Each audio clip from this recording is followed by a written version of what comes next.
My name is Myra Lawson. I'm 28 years old.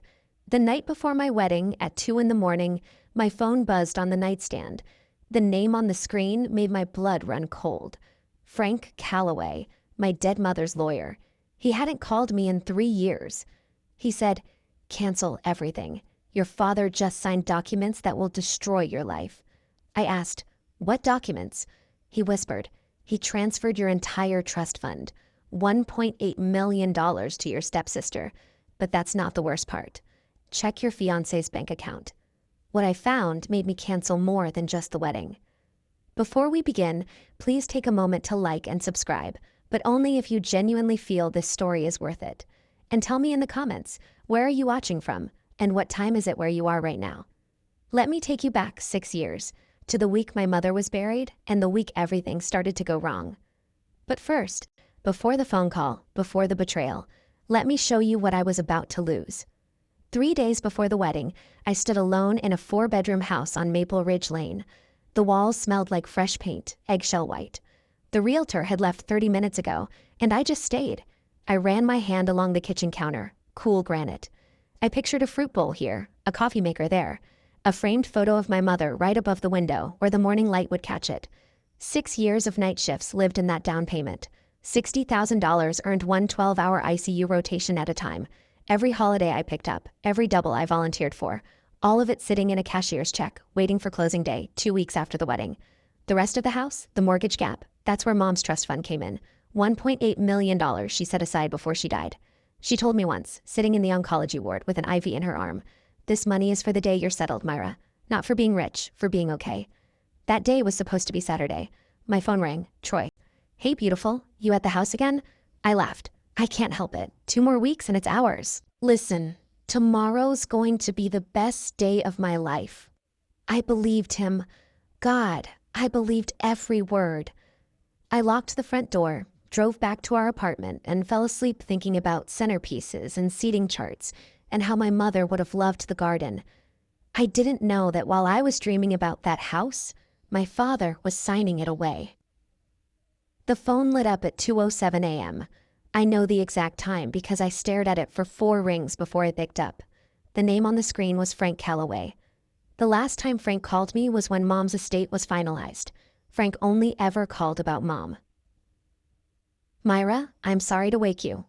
His voice was tight, controlled, the way doctors sound right before they say something that changes everything. "Frank, what's wrong?" "I'm sorry to call at this hour, but by morning there won't be anything left to save." He told me plainly, the way lawyers do. My father, Gerald Lawson, had visited a notary that afternoon. He'd signed a trustee distribution order transferring the entire trust, my mother's $1.8 million, to Amber Sutton, Denise's daughter, my stepsister. The transfer would finalize within 48 hours. I sat up in bed. The room tilted. "How do you know this?" "I'm still attorney of record on the original trust. The bank sent me a copy of the transfer notification this afternoon. I called your father first. He didn't answer." I couldn't speak for a moment. Then Frank said the thing that broke everything else. "There's something else. Pull up Troy's bank account." My hands were shaking. Troy was asleep beside me, breathing slow and deep. I opened his banking app. We shared passwords the way couples do when they trust each other. And there it was. A deposit, $40,000 from Gerald Lawson's personal account 6 months ago. The memo line read 2 words, "per agreement." I looked at Troy, asleep, peaceful. The man lying next to me was part of it. To understand what my father stole, you have to understand what my mother built. Linda Callaway Lawson, 5'3", former school librarian, diagnosed with stage 3 lung cancer at 51, never smoked a day in her life. She and Dad divorced when I was 18. It was quiet, no screaming. They just stopped fitting. Dad moved to a rental across town. They still had dinner together on my birthday. Mom got the house and most of the savings. Dad got his truck and his pension. Fair enough. 2 years later, Mom got the diagnosis, and she did what librarians do. She researched, she organized, she planned. She sold the house. She cashed out her retirement. She spoke to Frank Callaway, an estate attorney she'd known from church. Together they built a trust, $1.8 million, every penny she had, placed into an irrevocable trust for me. The terms were simple. I'd receive the full amount at 28 or upon marriage, whichever came first. Until then, my father would serve as trustee. She trusted him because he'd been decent in the divorce, because he still called her Lynn, because he brought soup when she was too sick to cook. She signed the trust on a Tuesday. She died on a Thursday, 11 weeks later. I was 22. I held her hand at the end. She looked at me and said, "The money is for settling, baby, not for spending. You'll know when." I carried those words like a stone in my pocket for 6 years. My mother trusted my father with my future. She didn't know she was handing it to a stranger. Because 10 months after we buried her, Dad married Denise. Denise appeared in my father's life like weather. One day clear skies, the next she was just there at the house, in Mom's kitchen, wearing Mom's apron. She was 43 then. Blonde highlights, soft voice, always touching Dad's arm. She had a daughter from a previous marriage, Amber Sutton, 18. Quiet, pretty, fresh out of high school with no particular plan. Denise cried a lot. At dinner, she'd tear up and say, "I just hate that Amber never had a real father figure." She'd look at Dad with those wet eyes, and Dad would squeeze her hand and say, "She has one now." I tried. I really did. I drove 2 hours for Thanksgiving that first year, brought pumpkin pie, walked in and found Amber sitting in my chair. My photos on the hallway shelf, replaced with a family portrait. Gerald, Denise, Amber, smiling, color coordinated. Dad saw me looking at it. "We needed an updated photo, sweetheart." I went upstairs to use the bathroom and passed my old bedroom. The door was open. Amber's clothes on the bed, Amber's posters on the walls, my mother's antique vanity, gone. I didn't say anything, not then. But the worst discovery came 3 months later. I was scrolling a local buy-sell group online and saw it. Mom's wedding ring, the sapphire one Dad gave her in 1994, listed for $1,200, posted by Gerald Lawson. I called him. He said, "Denise thought it was just taking up space." That's when something shifted in me. Not anger exactly. Clarity. "I just want what's fair for both girls," Denise liked to say. That's all any mother wants. She said it so often I almost missed what it really meant. I want to be clear about something. I never asked my father for $1, not once. Not after Mom died. Not after Denise moved in.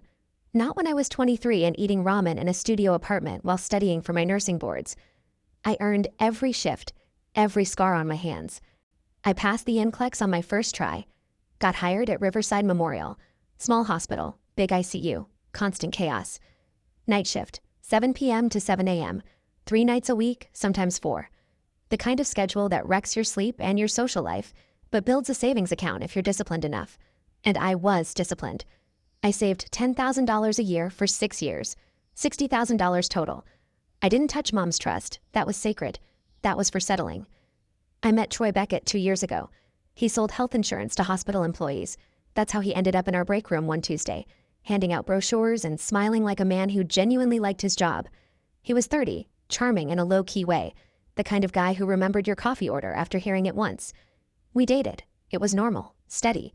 He wasn't wealthy, but he was reliable. He picked me up after night shifts. He didn't complain about my hours. 6 months in, he said, "Stop worrying about money. I'll figure it out." I thought that was love talking. I know now it was a man who already had 40,000 reasons not to worry. But at the time, Troy felt like the final piece. The house, the trust, the husband, everything my mother wanted for me finally clicking into place. I should have known. Things don't click into place. They get arranged. The month I turned 28, I called my father. "Dad, the trust unlocks this year. I found a house. I need to start the disbursement paperwork." He was quiet for a beat, too long. Then, "Of course, sweetheart. I'll handle the trust paperwork. That's my job as your dad." I didn't think twice. He was the trustee. That was literally his role. I sent him the details. The house on Maple Ridge, $280,000. Closing scheduled for 2 weeks after the wedding. My $60,000 would cover the down payment. The trust would cover the rest. Dad said, "Focus on your wedding. I'll handle the rest." So I did. I focused on caterers and guest lists and bridesmaid fittings. I let my father handle the one thing my mother specifically entrusted to him. Looking back, I can see it. The way he kept reassuring me. "Don't worry about the bank. I talked to them. The paperwork's moving. Just slow. You've got enough on your plate with the wedding." Every time I asked a follow-up question, he'd redirect. And here's the thing that keeps me up at night. The same week Dad told me to focus on the wedding, he called Troy. I know this now because of phone records. A 14-minute call the day after I told Dad about the house. I don't know exactly what was said, but I know what happened next. Troy suddenly pushed for a faster wedding date. "Why wait until fall? Let's do June." I thought it was romantic, impatient love. It was a timeline. Dad needed the wedding to happen before I turned 28, or close enough that I'd be too distracted to check. And it almost worked. The signs were there. I just didn't want to see them. 4 months before the wedding, Troy paid off his student loans, all $35,000. I found out because he left a bank statement on the kitchen counter. How? I asked. You've been paying minimums for years. End of year bonus, he said, not looking up from his phone. Troy sold health insurance for a regional company. His base salary was $52,000. I knew this because we'd combined our budgets for the wedding. No regional insurance rep gets a $35,000 bonus, but I let it go because I wanted it to be true. Then there was the bridesmaid fitting. Dad suggested Amber join as a bridesmaid. It would mean a lot to Denise, he said. I agreed. I was trying to keep peace. Amber showed up and picked the most expensive dress without blinking. $340. Denise smiled and said she deserves to feel special too. 2 weeks before the wedding, I got an email from the bank managing the trust. Subject line, your trust disbursement timeline has been updated. I glanced at it, saw official language, assumed Dad was moving things forward. I didn't click the attachment. That attachment was the beneficiary change notification. And then there was Aunt Helen, Mom's younger sister. She called me one evening out of the blue. Honey, I know Gerald is your father, but your mother didn't trust him with just money. She trusted him with you. What are you saying, Aunt Helen? I'm saying pay attention. I told her everything was fine. I told her I was getting married and buying a house and that Dad was handling the trust. She went quiet then. Just pay attention, Myra. I didn't listen. I wish I had. Friday night, rehearsal dinner. 40 people in the back room of Martinelli's, the only Italian restaurant in our town that could seat more than 30. Dad stood up and clinked his glass. The room hushed. Linda would have been so proud, he said. His voice cracked, and half the room teared up. I just wish she could see this. Denise dabbed her eyes with a napkin. Perfect timing, always. I looked around the table. Troy's parents, my college friends, Sarah, my maid of honor, cousins I hadn't seen in years, and across from me, Amber, scrolling her phone under the table. Troy squeezed my hand. You okay? Perfect, I said, and I meant it. After dessert, I caught Amber and Denise in the hallway near the restrooms. Amber was whispering something, and Denise laughed, quick and sharp. The kind of laugh that stops when someone walks around the corner. What's so funny? I asked. Denise smiled. Girl talk. Amber's just excited for tomorrow. Amber posted an Instagram story that night, a photo of us at the table, captioned, so proud of my stepsister. Heart emoji. The photo cut me out at the chin. By 11, the guests were gone. Troy drove us to the hotel. He kissed my forehead. Get some sleep. Big day. He was out in 5 minutes, deep breathing, completely still. I lay there wide awake, thinking about the house, the trust, the vows I'd memorized, thinking this was the last night I'd fall asleep as Myra Lawson, and tomorrow I'd be someone new. At 2:07 a.m., my phone buzzed, and the person I woke up as was someone I never expected. Okay, I have to pause here for a second, because I know a lot of you are thinking, Myra, why didn't you read that email from the bank? Why did you trust your father so completely? Here's what I'll say. When you're deep in wedding planning, when you want to believe your family is still your family, you skip the things an outsider would catch immediately. That's not stupidity. That's wanting to believe. So let me ask you, do you think Gerald did this because he genuinely believed it was fair, or because he was afraid of Denise? Tell me in the comments. All right, back to the story.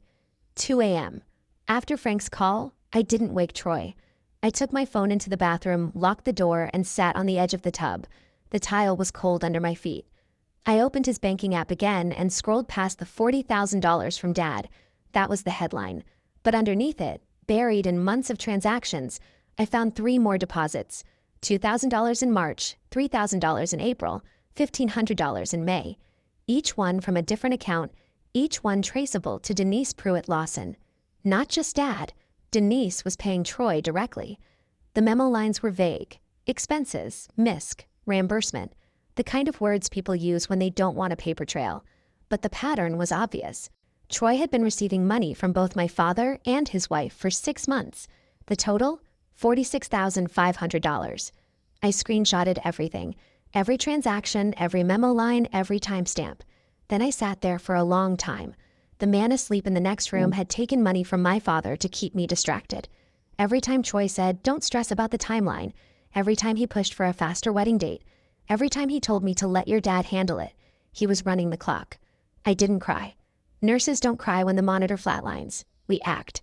I looked at myself in the bathroom mirror. Mascara from the rehearsal dinner still on. My mother's pearl earrings still in. I looked like a bride. I took the earrings out, put them in my palm, closed my fist. Then I opened the bathroom door, looked at Troy, sleeping peacefully, deeply. The way a man sleeps when his conscience is bought and paid for, and I made a decision. I stepped into the hotel hallway and bare feet and called Frank back. He picked up on the first ring. He'd been waiting. Myra, what did you find? $46,500 from my father and Denise over 6 months. Frank exhaled slowly. Then it's worse than I thought. He walked me through the legal picture. As trustee, my father had administrative authority over the trust, but the trustee, which Frank himself had drafted with my mother, named me as the sole beneficiary. Transferring the assets to Amber Sutton wasn't a judgment call. It was a breach of fiduciary duty. Your mother wrote that trust to protect you, Frank said. Your father just used his position to rob you. Can he do that? He did it, but it's not legal. The trust specifies that if the trustee violates fiduciary duty, you, as beneficiary, have the right to petition for recovery and damages. My mind was racing. You still have the original trust deed. Signed copy, locked in my office safe since the day your mother and I drafted it. Gerald doesn't know I kept one. That stopped me. Why would you keep it? Frank paused. Because your mother asked me to. She said, and I remember this exactly. Frank, keep a copy just in case Gerald gets confused about who this money belongs to. My throat tightened. Mom knew. Maybe not the specifics, but she knew enough to build a safety net. Frank wasn't done. There's one more thing. Call your Aunt Helen. She knows things about your father's finances that you need to hear. What kind of things? The kind your mother told her before she died. I hung up and stood alone in that hallway, barefoot at 3 a.m, with my wedding 12 hours away. I made 4 phone calls in 20 minutes. First, the wedding planner. She answered groggy, confused. Myra, it's 3 a.m. Cancel everything. The venue, the flowers, the caterer, all of it. What? Myra, the wedding is in... I know when it is. Cancel it. Second, Pastor Davies. Voicemail. I left a message. There will be no ceremony tomorrow. I'm sorry for the short notice. Thank you for your time. Third, Sarah, my best friend, my maid of honor. She picked up on the second ring, because that's who Sarah is. Myra, what's happening? Come get me. I'm at the Marriott on Route 9, room 412. I'll explain on the way. On my way. 20 minutes. Fourth call. I almost didn't make it. I stood outside the hotel room with my hand on the door, phone in the other hand, and thought about what was on the other side. A sleeping man who sold me out for $46,000. A ring on the nightstand that was supposed to mean forever. I didn't call anyone. I went inside. I moved quietly, packed my overnight bag, left my wedding dress hanging in the closet, took my mother's pearl earrings. Then I placed the engagement ring on Troy's nightstand, right next to his phone, and left a note. 2 words on hotel stationery. Per agreement. I placed the ring where he could find it. I didn't need to say goodbye. The note said everything. I was in the elevator when my hands started shaking. Not from fear. From the specific crystalline anger of a woman who has just realized that every person she trusted was in on it. Sarah's headlights were waiting in the parking lot. By 7 a.m., my phone had 14 missed calls from Troy, 6 from my father, and 2 from Denise. I was sitting in Sarah's kitchen, drinking coffee that tasted like nothing. Sarah sat across from me, still in pajamas, staring at the screenshots I'd laid out on her table. Myra, she said quietly, this is insane. I know. My phone buzzed again. Dad. I let it ring. Then I opened my messages and typed one text to Gerald Lawson. I know what you signed yesterday, and I know how much you paid Troy. I hit send. 40 minutes. No response. I watched the clock on Sarah's microwave.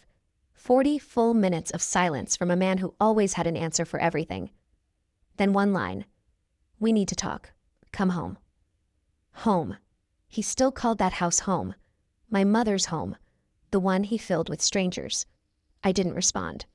Denise texted next. Sweetie, you're ruining this family. Your father only wanted what's fair. Don't let pride destroy everything.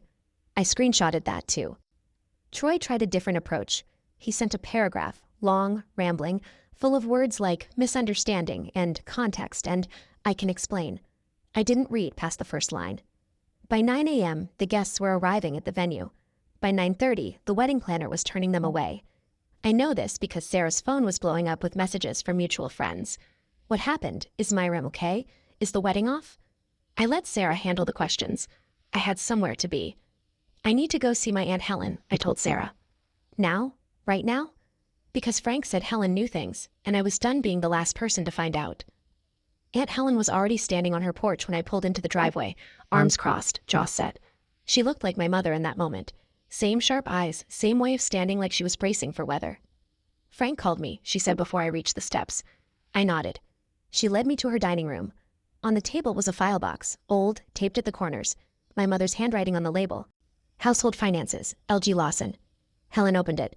Your mother and I used to do the family books together. Every year she kept records of everything, every purchase, every account, every deed, and she gave me copies. She pulled 3 folders. Number 1, a cabin in Shenandoah Valley. Your parents bought it together in 2015. Your mother paid 80% from her savings. After she died, Gerald quietly transferred the deed into his name alone. Never disclosed it during probate. She opened the second folder. Number 2, a half-acre lot outside Richmond. Your mother bought it as an investment in 2017. Paid in full, $68,000. Gerald never listed it in the estate. And the third. Number 3, an investment account. Originally $140,000. Your mother opened it. After she died, Gerald rolled it over. It's now in Denise's name. I stared at the papers, receipts, deed transfers, account statements, my mother's handwriting in the margins, neat and careful, the way she labeled everything.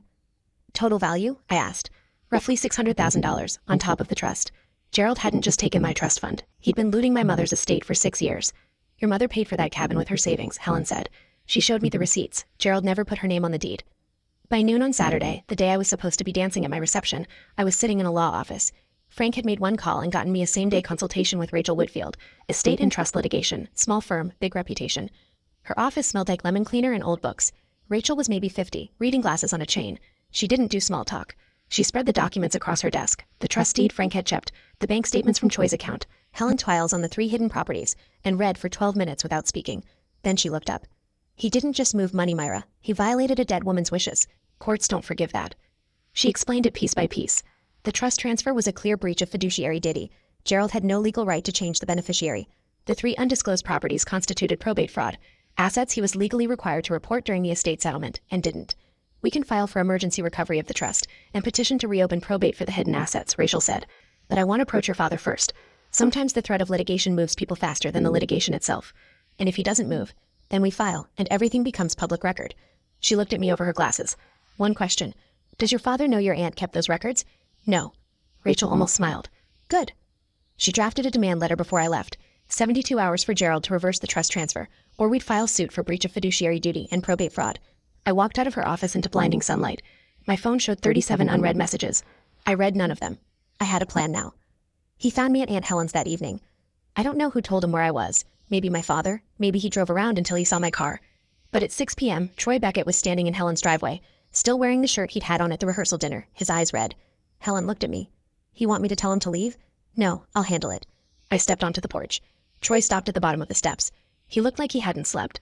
Good. Myra, please let me explain. I waited.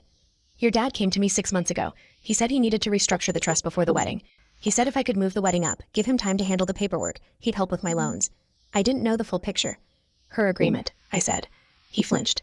That's what the memo said, Troy. Her agreement. People don't write that on a gift. I thought it was $40,000 plus $6,000 from Denise. You took $46,000 from my father to keep me busy planning a wedding while he stole my mother's money. There's no version of that story where you're the victim. He started to cry right there on the bottom step, hands over his face, shoulders shaking. I watched him and I realized something. Troy wasn't crying because he felt guilty. He was crying because he got caught. There's a difference. Guilt shows up before the confrontation. Troy showed up after. You need to leave, I said. He looked up. Myra, now. He stood there for a long moment. Then he walked back to his car and I watched his taillights disappear down Helen Street. I never spoke to him again. Sunday morning, Gerald called. I almost didn't answer, but Rachel had said, let him talk. People who are scared say useful things. So I picked up. Myra. His voice was hard. Not the father voice, the foreman voice, the one he used on construction sites. You're tearing this family apart over money. Over Mom's money, I said. I raised you. I kept that trust safe for 6 years. And this is how you repay me? He kept it safe. That's what he told himself while signing it away. Amber has nothing, Myra. No career, no savings, no plan. You have a nursing degree. You have a job. You're strong. She needs this more than you do. That trust isn't yours to give. I'm the trustee. I made a decision. You made a deal with my fiancé behind my back. Silence. Then, you're going to regret dragging this family through the mud. He hung up. Within an hour, Denise started her campaign. She texted me. Your father only wanted what's best for everyone. Don't let greed destroy this family, sweetheart. Then the messages from relatives started arriving. 3 texts, 2 calls, all saying variations of the same thing. Gerald says you canceled the wedding over the trust fund. He says you're being greedy. What's going on? He'd called them. All of them. He told his version first. The version where he's a loving father trying to help his stepdaughter and his biological daughter is punishing him for it. I read every message. I responded to none, because I knew something Gerald didn't. Rachel's demand letter was arriving by certified mail on Monday. and I had a folder full of documents he didn't know existed. Let him set the stage. I'd correct the record. Monday afternoon, a text from Amber. I hadn't heard from her directly since the rehearsal dinner. She'd been silent through all of it. The cancellation, the chaos, the phone calls. I assumed she was following Denise's lead, staying quiet, letting the grown-ups fight. Then this. Myra, I'm sorry, but Mom said this was family money. I thought it was okay. I typed back. This is money my mother, Linda, left for me in a trust. Your mother has no legal claim to it. Neither do you, Amber. But your dad agreed. My dad is the trustee. He doesn't own the money. He manages it. And he broke the law transferring it. A pause. Then, I didn't ask for any of this. I almost felt sorry for her. Almost. Then I asked the question, how long have you known Amber? She didn't answer for 10 minutes. I watched the typing bubble appear, disappear, appear again. Finally. 3 months. 3 months. She knew 3 months before my wedding. She attended my rehearsal dinner knowing my father had already set the transfer in motion. She let Denise pick her bridesmaid dress, knowing it would be paid for with money stolen from my dead mother. Did you help choose the timing? I asked. No response.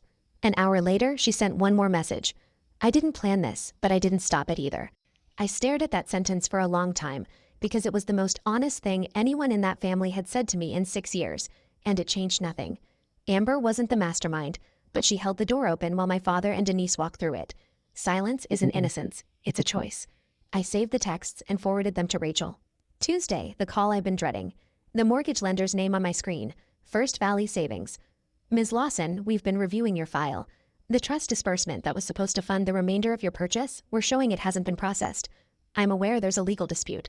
I understand. But our timeline is firm. If we can't verify funding within 14 days, the contract lapses. You'd forfeit the earnest deposit and face potential penalties. $60,000. 6 years of 12-hour night shifts. 3 a.m. vitals checks and code blues and holiday doubles, and eating cold soup in the break room because there was never time to heat it. All of it gone if I couldn't fix this in 2 weeks. I sat in my car outside Aunt Helen's house and closed my eyes. 5 minutes. I gave myself 5 minutes to feel the full weight of it. 6 years of night shifts. That's not money, that's my life in a number. Then I opened my eyes and called Rachel. We need to move faster. The demand letter arrives today, she said. Gerald has 72 hours to respond. What if he doesn't? Then we file an emergency petition. A judge can freeze the transfer and appoint a new trustee. But Myra, it'll be tight. It has to work, Rachel. I know. I hung up and stared at the house across the street. Someone else's home.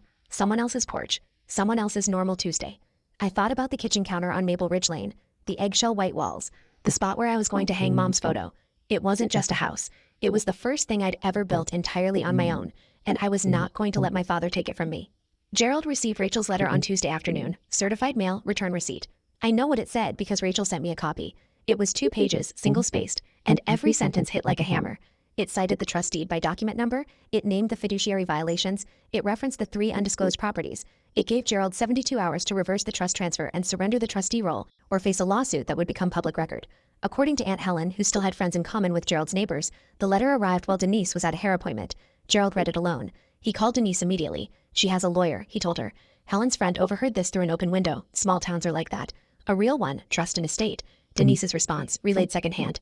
It's a bluff. She won't sue her own father. But Gerald wasn't sure, and for the first time I heard uncertainty in his voice when he called me that evening. Myra, you really want to take your father to court? I'm not suing my father, I said. I'm holding my mother's trustee accountable. He went quiet.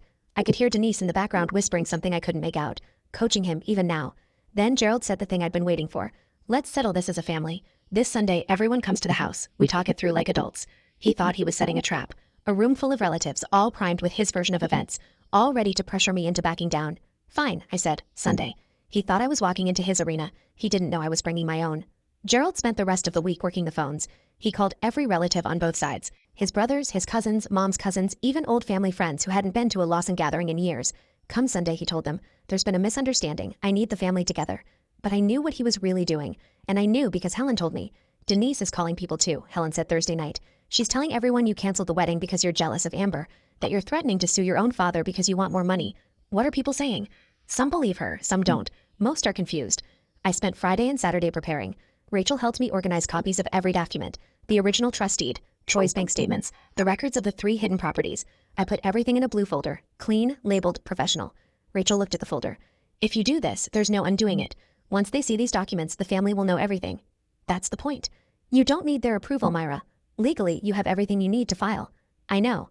But my father stood up at that rehearsal dinner and called himself a good dad in front of 40 people. He called relatives and told them I'm greedy. He poisoned the well. I held up the blue folder. This is the truth, and they deserve to hear it from me. Rachel nodded. Then let them see. But stay calm. Don't accuse. Just present. Sunday morning. I put on a plain gray blouse. No jewelry except my mother's pearl earrings. I picked up the blue folder, tucked it under my arm, and drove to my father's house. My hands were steady. I wasn't going to war. I was going to set the record straight. I have to be honest with you for a second. Driving to that house, my hands were on the steering wheel, and they were steady. But inside, I was shaking. Not because I was scared of my father, because I knew that after today, the word family would never mean the same thing again. Some things, once you say them out loud, you can't take back. But some things, if you don't say them, you lose yourself. So here's my question. Should Myra have laid the documents out immediately or waited for Gerald to finish talking first? Tell me in the comments. Okay, Sunday arrived. 23 people in my father's living room. I counted them as I walked in. Gerald's brother Ray and his wife. 2 of Mom's cousins. Helen sitting near the window. Neighbors. Old family friends. Gerald at the head of the room, standing in front of the fireplace. Denise beside him in a floral dress, one hand resting on his arm. Amber on the couch, eyes on the floor. I sat down, blue folder on my lap. Nobody talked to me directly. A few smiled. Most looked uncomfortable. Denise had done her work. Gerald cleared his throat. Thank you all for coming. I know this is unusual, but there's been a misunderstanding in our family, and I wanted to address it with people I trust. He looked at me, then away. Myra canceled her wedding last weekend. I understand she's upset about a financial decision I made, a decision I had the authority to make as trustee of her mother's estate. He straightened. I transferred the trust fund to Amber because she needs it more. Myra has a nursing career. She earns a good living. Amber is 24, still getting on her feet. I made a judgment call as a father. Denise nodded. A few relatives shifted in their seats. I'm sorry Myra disagrees, but I made this decision out of love for both my daughters. He sat down. Denise rubbed his back. The room waited, faces turned toward me. Some sympathetic, some skeptical. One of Gerald's cousins, I don't remember her name, actually shook her head at me like I was the problem. I let the silence sit for 5 seconds. Then I stood up, placed the blue folder on the coffee table, and opened it. Dad's finished. Now let me show you what actually happened. I didn't raise my voice. I didn't need to. This is the original trust deed my mother signed with her attorney, Frank Callaway, 6 years ago. I held it up so the room could see the notarized deal. Page 3, Section 4. Sole beneficiary, Myra Lawson. There is no provision allowing the trustee to transfer funds to any other person. I set it down. This is a bank statement from Troy Beckett's account. I placed the printout next to the trust deed. 6 months ago, my father deposited $40,000 into my fiancé's account. The memo reads, per agreement. My father paid the man I was going to marry to accelerate our wedding date, to keep me busy while he finalized the transfer. The room went silent. Not quiet, silent. The kind of silence where you can hear the refrigerator humming in the kitchen. Gerald's face had gone white. Denise's hand dropped from his arm.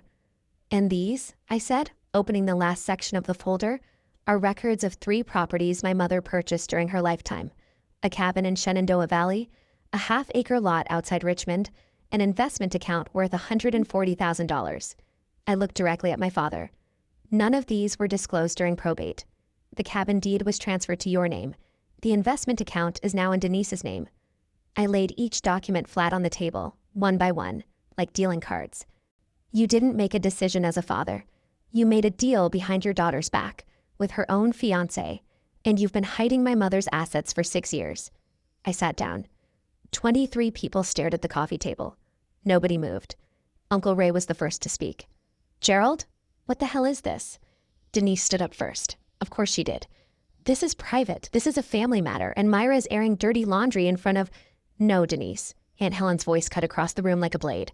She stood by the window, arms at her sides, steady as stone. This is accountability. The room pivoted. Helen stepped forward. Linda was my sister. Before she died, she showed me every financial record she had. I have copies of every document in that folder, every receipt, every deed. I can confirm that everything Myra just presented is accurate. Denise turned to Gerald. Say something. Don't just sit there and let her humiliate us.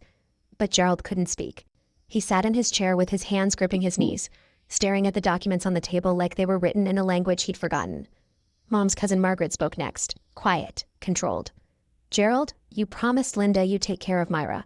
You stood at the funeral and said that. I was there. Gerald's brother Ray wasn't quiet at all. He leaned forward, face red. Gerald, I lent you $30,000 last year. You said it was for home repairs. He pointed at the documents. Where did that money go? Gerald opened his mouth, closed it, opened it again. I was trying to do right by everyone. By paying off your daughter's fiancé, Ray said. By hiding property from your dead wife's estate. Amber stood up from the couch. She didn't say a word. She walked to the front door, opened it, and stepped outside. The screen door banged shut behind her. Denise watched her daughter leave. For the first time since I'd known her, Denise Lawson had nothing to say. The room was not on Gerald's side anymore. I waited for the noise to settle. The murmurs, the shifting chairs, the sound of 23 people recalculating everything they thought they knew about Gerald Lawson. Then I looked at my father. "Dad." He raised his eyes. They were wet. "I didn't come here to humiliate you. I came because you didn't give me any other option." I kept my voice even, the way I talk to families in the ICU. Clear, direct, no cruelty. "I'm asking for 3 things. 1, reverse the trust transfer within 48 hours. 2, disclose all 3 of Mom's hidden properties and cooperate with the probate court to return them to her estate. 3, resign as trustee. Frank Callaway will take over. And if I do all that, then there's no lawsuit, no court, no public record. And if I don't, then my attorney files Monday morning, and everything on this table becomes a legal matter." Gerald looked around the room. At Ray, whose jaw was tight. At Helen, who met his gaze without blinking. At Denise, who was gripping the arm of the sofa hard enough to turn her knuckles white. He looked at the space where Amber had been sitting. Empty now. And then he looked at me. Really looked at me. For the first time in maybe years, he saw me. Not the capable daughter who didn't need anything. Not the reliable one who'd be fine no matter what. Me. He nodded. One nod. Small. Broken. "Okay," he said. I closed the folder, picked it up, stood. "I didn't come here to destroy my family," I said to the room. "I came because my family tried to destroy what my mother left me, and I couldn't let that happen." I walked out the front door. Aunt Helen followed me. Nobody stopped us. Gerald signed the reversal papers on Tuesday afternoon. Rachel was there. Frank was there. Gerald came alone. Denise, for the first time, was not invited. The trust transfer was voided. Frank Callaway assumed the trustee role exactly as my mother would have wanted from the beginning. By Wednesday, the bank confirmed the funds were restored. I called First Valley Savings. "The trust disbursement is confirmed," the loan officer said, and I could hear her smiling through the phone. "Closing is back on schedule. The house on Maple Ridge Lane, still there, still mine." Rachel filed a petition to reopen probate for my mother's estate the same week. The 3 hidden properties, the cabin, the lot, the investment account, would be reviewed. The court process would take months, maybe a year, but the wheels were turning. Troy sent me a message on Wednesday night. Long, 4 paragraphs. I saw the preview on my lock screen. "Myra, I know you probably won't read this, but I need you to know." I blocked his number before I finished the first line. Thursday, Gerald called. I almost didn't pick up, but something in me, the part that still remembers him carrying me on his shoulders at the county fair when I was 6, answered. "Myra? Dad. I hope you'll be happy in that house." I waited for the apology. It didn't come. He didn't say sorry. And for the first time, I didn't need him to. "I will," I said, and hung up. I sat in Sarah's guest room for a while after that, holding my phone, thinking about all the ways that conversation could have gone, all the things he could have said. But people tell you who they are. You just have to stop rewriting their lines. The fallout came in waves. Uncle Ray demanded his $30,000 back, publicly, at a family barbecue the following weekend that Gerald did not attend. Ray told anyone who'd listen, and in a small Virginia town that meant everyone heard by Monday. Gerald's reputation, the steady, reliable blue-collar patriarch, cracked open like old paint. People who'd known him for decades stopped returning his calls. 2 of his oldest friends from the construction days quietly removed him from their hunting group. Denise and Gerald fought. Helen heard about it from a mutual friend. Screaming matches, doors slamming, the kind of fights that neighbors pretend not to hear. Denise blamed Gerald. "You let her humiliate us. You should have fought back." Gerald blamed Denise right back. And then the twist I didn't see coming. Gerald found out through the documents Rachel subpoenaed during the probate review that Denise had told Amber about the trust transfer plan before Gerald had even agreed to it, 3 months before. Denise had promised her daughter, "This money will be yours," while she was still working on convincing Gerald to sign. Gerald wasn't the architect. He was the last domino. Denise had built the entire scheme, approaching Troy, suggesting the payment, timing it around the wedding, and fed it to Gerald one piece at a time until he believed it was his own idea. "You told me this was the right thing," Gerald said to Denise, according to what Helen later relayed. "You told me Myra would understand. The investment account. $140,000, now frozen in Denise's name, sat in legal limbo while the probate court worked. Amber sent me one final message. "I'm sorry, I should have told you." I read it. I didn't respond. Some apologies need time before they deserve an answer. 3 weeks after the family meeting, Aunt Helen and I drove to Shenandoah. The cabin sat at the end of a gravel road tucked between two ridges of oak and hickory. Small, 2 bedrooms, a porch with a swing that needed oiling. The kind of place my mother would have loved. The kind of place she did love, because she paid for it. Helen had the old key. She'd kept it since Mom was alive. The lock was stubborn, but it turned. Inside, dust and stillness. Gerald clearly hadn't been here in years. We walked through the room slowly. The furniture was covered in sheets. The kitchen faucet dripped, cobwebs in the corners. Then I found a box. It was in the bedroom closet on the top shelf, behind a stack of folded quilts. A shoebox, ordinary, with my mother's handwriting on the lid. "For Myra, when she finds this place." I opened it on the bed. Inside were old photographs. Mom and me at the beach. Mom at her library desk. Mom and Helen laughing at some Thanksgiving I barely remembered. And at the bottom, a letter, sealed. My name on the envelope. I opened it with shaking hands. "My sweet girl, if you're reading this, it means you found the cabin. I bought it for you, Myra. Not for your father, for you. So you'd always have a place that's just yours. Somewhere to come home to. I hope you're reading this on a good day. But if you're not, know that I planned for that too." Helen held me while I cried. The first time I'd cried through this entire mess. She knew. My mother knew. Maybe not the details, but she knew enough to leave me breadcrumbs. And I finally followed them home. 3 months later, I'm standing in the kitchen of the house on Maple Ridge Lane, the one with the eggshell white walls and the granite counters that I ran my hand along a lifetime ago. The fruit bowl is on the counter, ceramic blue, from the farmer's market. The coffee maker is where I imagined it, and Mom's photo hangs right above the window, where the morning light touches it every day around 7. The closing went through on time. The trust fund covered the mortgage. My $60,000 in savings stayed in my account, a cushion I earned myself. I live alone, and I want you to know that sentence doesn't make me sad. It makes me steady. Aunt Helen came for the housewarming. She brought a casserole and a framed photo of Mom and me at my nursing school graduation. Frank Callaway came too, stood in the living room, looked around and said, "Linda would approve of this kitchen." I almost laughed. Sarah brought flowers, yellow tulips. She put them on the dining table and said, "You know what I like about this place? It's quiet." She's right. It is quiet. The probate case is still working through the courts. The cabin and the Richmond lot are being reviewed. Rachel says the timeline is 6 to 12 months, but the documentation is strong. These things move slow, she told me, but they move. I don't know what will happen with those properties. I don't know if I'll keep the cabin or sell it. I don't know a lot of things, but I know this. The kitchen counter felt different now. It wasn't just a counter. It was proof. Proof that I could lose everything in one night and rebuild it without becoming someone I'm not. Gerald called twice in those 3 months. The first time I didn't answer, not because I was angry, because I wasn't ready. The second time, 8 weeks after the family meeting, I picked up. "Myra? Dad." A long pause. I could hear him breathing. No background noise. No Denise whispering and coaching from the couch. "I'm sorry," he said. "I should have protected what your mother left you. I didn't. That's on me." I closed my eyes, leaned against my kitchen wall, let the words sit. "I accept your apology," I said, "but I need time, a lot of time. I understand. And I need you to know something, Dad. You're not my trustee anymore. You're not in charge of my finances, my decisions, or my future. That's over, permanently. I know. If we're going to have a relationship, and I'm not promising we will, it starts from 0. No assumptions. No, I'm your father, so I know best. 0. He was quiet for a long time. Then, okay. That was it. No argument, no deflection, just okay. I don't know if Gerald and Denise are still together. Last I heard from Helen, they were in marriage counseling or maybe separating. I didn't ask for details, and Helen didn't push. Amber never contacted me again after that last text. I think about her sometimes. She was 24, caught between her mother's greed and someone else's legacy. That doesn't excuse her silence, but it explains it. Forgiving someone doesn't mean letting them back into the same room. It means you stop carrying what they did.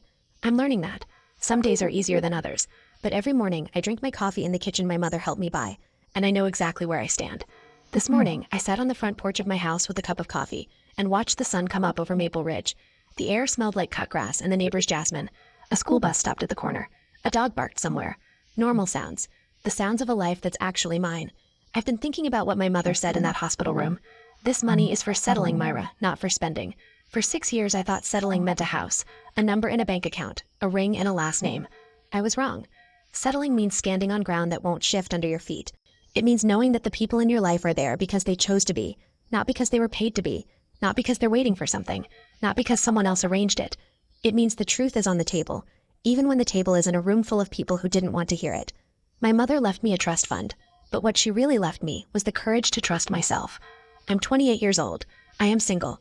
I own my home. I work the night shift at Riverside Memorial 3 days a week and pick up a fourth when I feel like it. I visit the Shenandoah cabin once a month. Aunt Helen comes with me sometimes. We sit on the porch swing and don't say much. I don't have everything figured out, but I have what matters. I have the truth. I have the boundaries. And I have a kitchen counter with morning light that hits it just right, the way I always imagined it would. That's enough. That's more than enough. That's settling. Thank you for staying until the end of this story. If you've ever had to draw a line with someone who was supposed to protect you, your parent, your partner, anyone, I want you to know something. You're not wrong for protecting yourself. You're not selfish. You're not ungrateful. You're surviving. If this story meant something to you, hit like, subscribe, and share it with someone who needs to hear it today.